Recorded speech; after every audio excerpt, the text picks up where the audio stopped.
నేను మాట్లాడొచ్చా అంకుల్? హాస్ని ఒక నిమిషం ఉండు. నాన్న నేను వీడు నాకు వద్దు అంకుల్.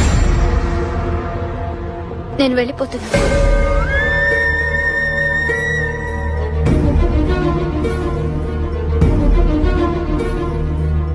నాకు మాట్లాడడం రాదు అంకుల్. ఇప్పుడు కూడా మీరు మాట్లాడుతుంటే మధ్యలో వచ్చి డిస్టర్బ్ చేశాను. ఇది కరెక్టో కాదో కూడా నాకు తెలియదు. కానీ సిద్ధుకి మాత్రం నేను కరెక్ట్ కాదని అనిపిస్తుంది.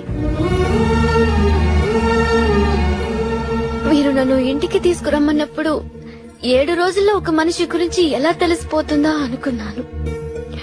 కానీ తెలుసుకోవచ్చని ఇక్కడికి వచ్చిన తర్వాత అర్థమైంది. మీరు నా గురించి ఏం తెలుసుకున్నారో నాకు తెలియదు అంకుల్. కానీ సిద్ధు గురించి నేను చాలా తెలుసుకున్నాను. ఒకప్పుడు వీలైతే